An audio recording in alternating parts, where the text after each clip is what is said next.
Hi guys. Okay, here we go. There's Lavender. I wonder what's up with her. This should be good. In the middle of the first week of Matilda's first term, Miss Honey said to the class, I have some important news for you, so listen carefully. You too, Matilda. Put the book down for a moment and pay attention. Small, eager faces looked up and listened. It is the headmistress's custom, Miss Honey went on, to take over the class for one period each week. She does this with every class in the school, and each class has a fixed day and a fixed time. Ours is always 2 o'clock on Thursday afternoons, immediately after lunch. So tomorrow at 2 o'clock, Miss Trunchbull will be taking over from me for one lesson. I shall be here as well, of course, but only as a silent witness. Is that understood? Yes, Miss Honey, they chirped. A word of warning to you all.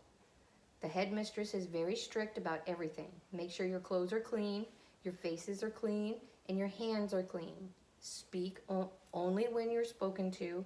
When she asks you a question, stand up at once before you answer it. Never argue with her, never answer back.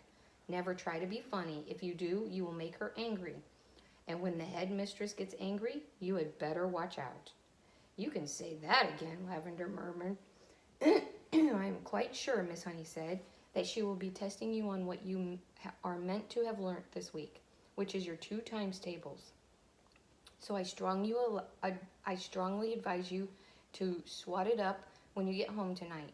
Get your mother or father to hear you on it.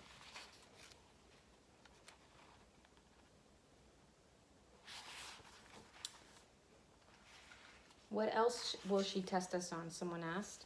Spelling, Miss Honey said. Try to remember everything you've learnt these last few days. And one more thing. A jug of water and a glass must always be on the table here when the headmistress comes in. She never takes a lesson without that. Now, who will be responsible for seeing that it's there? I will, Lavender said at once. Very well, Lavender, Miss Honey said. It will be your job to go to the kitchen, get the jug, and fill it with water. Put it on the table here with a clean, empty glass before the lesson starts. What if the jug's not in the kitchen? Lavender asked. There are a dozen headmistresses' jugs and glasses in the kitchen, Miss Honey said. They are used all over the school. I won't forget, Lavender said. I promise I won't. Already, Lavender's scheming mind was going over the possibilities that this water jug job had opened up for her. She longed to do something truly heroic. She admired the older girl Hortensia to distraction for the daring deeds she had performed in the school. She also admired Matilda, who had sworn her to secrecy about the parrot job she had brought off at home, and also the great hair oil switch which had bleached her father's hair. It was her turn now to become a heroine, if she only could come up with a brilliant plot. On the way home from school that afternoon, she began to mull over the various possibilities. And when at last the germ of a brilliant idea hit her, she began to expand on it and lay her plans with the same kind of care the Duke of Wellington had done before the Battle of Waterloo.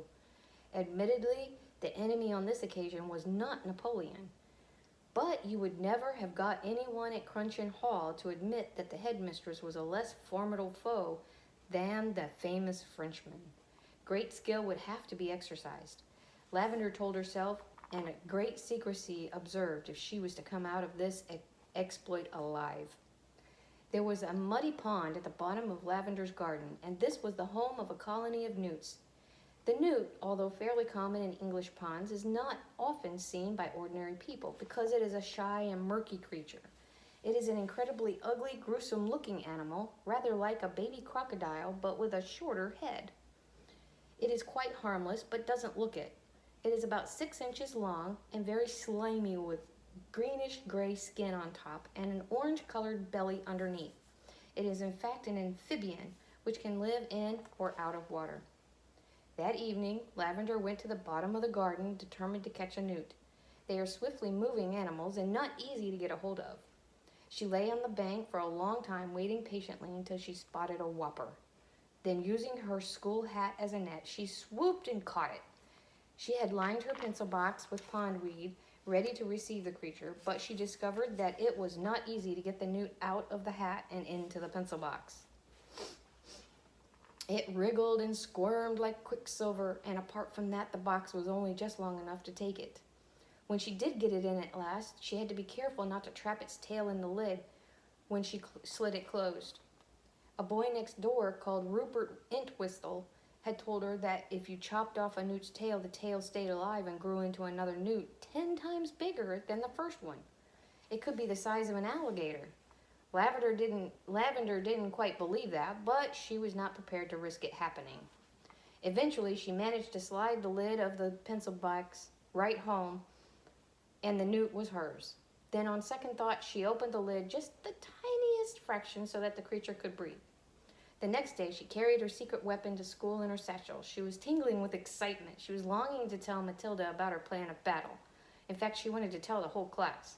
But she finally decided to tell nobody. It was better that way because then no one, even when put under the most severe torture, would be able to name her as the culprit. Lunchtime came. Today it was sausages and baked beans, Lavender's favorite, but she couldn't eat it. "Are you feeling all right, Lavender?" Miss Honey asked from the head of the table. "I had such a huge breakfast," Lavender said. "I really couldn't eat a thing." There she is trying to catch that newt.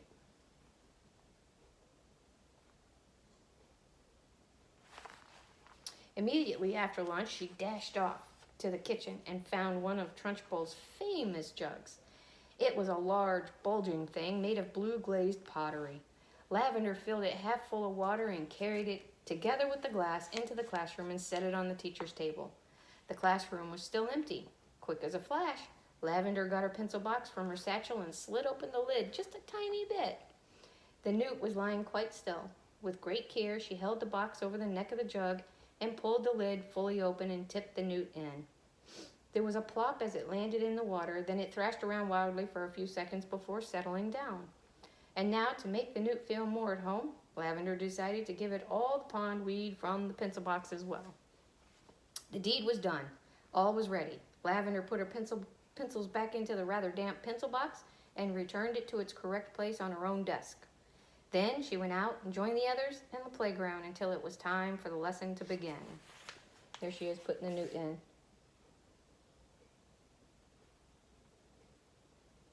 And that is Lavender, the chapter Lavender. Now we have to wait till tomorrow for the weekly test. That's the name of the next one, the weekly test. So that it must be when Miss Trunchbull comes into the classroom. So that was about Lavender. That's what happened with Lavender. I want you to either draw me a picture or write out what you think is going to happen next. You know Miss Trunchbull is going to be there. You know the newt is in the jug.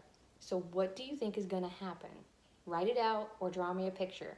And whatever you do, make sure you wash your hands. Stay safe, guys. See you soon.